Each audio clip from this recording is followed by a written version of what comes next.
18 वसंत की सीमा। रागिनी की विदाई को आज 1 हफ्ता हो गया था। 18 साल की उम्र, जिसमें लड़कियां अपनी सहेलियों के साथ कॉलेज के सपनों में खोई रहती है। उस उम्र में रागिनी ने एक नए घर, रिश्ते और नई जिम्मेदारियां अपनाई थी।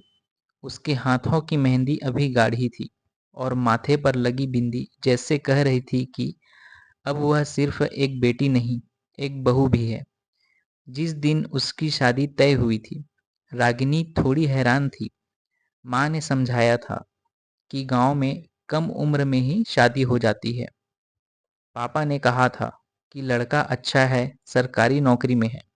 रागिनी ने हमेशा अपने माता-पिता पर भरोसा किया था और इसीलिए उसने भी हाँ कह दी थी। पर मन के किसी कोने में एक अनजाना डर था, एक हिचक थी। उसने किताबें पढ़ी थी, फिल्में देखी थी, जहाँ लड़कियां अपनी पसंद से शादी करती थी या कम से कम अपनी पढ़ाई पूरी करती थी। पर उसके नसीब में कुछ और ही लिखा था। ससुराल पहुंचते ही सब कुछ बदल गया। उसका पति रमन स्वभाव से अच्छा था, पर रागिनी को उनसे बात करने में अजीब सी झिझक होती थी। घर में सास ससुर थे, ननंद थी, सभी लोग अच्छे थे, पर रागिनी को लगता था कि वह एक पिंजरे में बंद हो गई है। उसका चंचल स्वभाव जो घर में था, यहाँ कहीं गुम हो गया था। वह हर बात पर अपनी सास की तरफ देखती, कुछ बोलने से पहले 2 बार सोचती। एक दिन सुबह-सुबह जब रागिनी आंगन में तुलसी को जल चढ़ा रही थी, उसने देखा कि ननंद पिंकी अपनी सहेलियों से फोन पर हंस-हंस कर बातें कर रही थी। पिंकी कॉलेज जाती थी, आधुनिक कपड़े पहनती थी और बेबाक बोलती थी। रागिनी को उसे देखकर अपना बचपन याद आ गया, जब वह भी ऐसे ही बेफिक्र होकर हंसा करती थी। उसकी आंखों में अनायास ही आंसू आ गए। शाम को रमन जब घर लौटे, उन्होंने रागिनी को उदास देखा। क्या हुआ रागिनी, सब ठीक है ना? रमन ने पूछा। रागिनी कुछ नहीं बोली, बस सिर झुकाए खड़ी रही। रमन ने देखा कि उसकी आंखों में नमी थी। उन्होंने धीरे से उसका हाथ पकड़ा। देखो, अगर तुम्हें कुछ भी कहना हो तो बेझिझक मुझसे कह सकती हो। मैं तुम्हारा पति हूँ, तुम्हारा दोस्त भी। रमन की बातों में एक अजीब सी अपनेपन की गर्माहट थी। रागिनी ने हिम्मत करके कहा, मुझे मुझे पढ़ाई करनी थी। मेरा मन करता है कि मैं कॉलेज जाऊं, पिंकी की तरह। रमन कुछ पल चुप रहे, फिर बोले, तुम्हें लगता है कि तुम कॉलेज जाना चाहती हो, पर यहाँ घर के काम और माँ बाबूजी क्या कहेंगे? रागिनी ने आशा से उनकी ओर देखा। मैं सब संभाल लूंगी। मैं दिन भर का काम पहले निपटा लूंगी, फिर कॉलेज जाऊंगी और माँ बाबूजी, उन्हें मैं संभालूंगी। रमन को रागिनी के चेहरे पर एक नई चमक दिखी। उन्होंने सोचा, यह लड़की सिर्फ 18 साल की नहीं है, इसमें हिम्मत और दृढ़ता भी है। अगले दिन रमन ने अपनी माँ और पिताजी से बात की। शुरुआत में वे थोड़ा हिचकिचाए, पर जब रमन ने रागिनी की इच्छा और लगन के बारे में बताया, तो वे मान गए। रागिनी ने भी अपनी सास को समझाया कि वह घर का कोई काम नहीं छोड़ेगी, बस थोड़ा समय उसे अपनी पढ़ाई के लिए चाहिए। रागिनी ने कॉलेज में दाखिला लिया। शुरुआती दिन थोड़े मुश्किल थे। उसे घर और पढ़ाई दोनों को संभालना था, पर उसने हार नहीं मानी। रमन ने उसका पूरा साथ दिया। सुबह वह कॉलेज जाती, शाम को घर आकर रसोई और बाकी कामों में हाथ बटाती।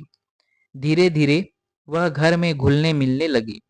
उसकी हंसी फिर से उसके होठों पर आ गई थी। एक दिन जब वह अपनी परीक्षा की तैयारी कर रही थी, उसकी सास उसके पास आई और बोली, रागिनी, तुम्हें देखकर हमें बहुत खुशी होती है। तुम इस घर की लक्ष्मी हो। हमने कभी नहीं सोचा था कि इतनी कम उम्र में तुम इतनी समझदारी से सब संभाल लोगी। रागिनी ने मुस्कुराकर अपनी सास की ओर देखा। उसकी आंखों में अब आंसू नहीं, बल्कि एक चमक थी, उम्मीद की, आत्मविश्वास की। रागिनी ने अपनी पढ़ाई पूरी की। उसने न सिर्फ अपनी डिग्री हासिल की, बल्कि घर में भी सबको अपना बना लिया था। अब वह सिर्फ एक बहू नहीं थी, बल्कि घर की सबसे प्यारी सदस्य थी। 18 साल की उम्र में शादी होने का दर्द अब एक नई राह का दरवाजा बन गया था। उसने दिखा दिया था कि उम्र नहीं, बल्कि हिम्मत और लगन मायने रखती है। उसकी कहानी उन सभी लड़कियों के लिए प्रेरणा बन गई थी जो कम उम्र में ही बड़ी जिम्मेदारियां उठा लेती है। रागिनी ने अपनी पढ़ाई पूरी कर ली थी और घर में सबकी प्रिय बन गई थी। लेकिन अब उसे एक और सपना था जो उसके दिल में पनप रहा था। कॉलेज के दिनों में उसने कई ऐसी लड़कियों को देखा था जो अपने पैरों पर खड़ी थी। कुछ अपना बिजनेस कर रही थी, कुछ अच्छी नौकरियों में भी थी। रागिनी को लगा कि अगर वह भी आत्मनिर्भर बने तो यह उसके परिवार के लिए और भी अच्छा होगा।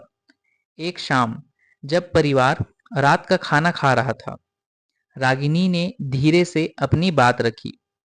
माँ जी, मैं सोच रही थी कि क्यों ना मैं घर से ही कुछ काम शुरू करूं, जिसमें मुझे भी कुछ आमदनी हो जाए। सास ने हैरानी से देखा। काम? किस तरह का काम बहू? रागिनी ने बताया, मैंने कॉलेज में कंप्यूटर के कुछ कोर्स किए थे।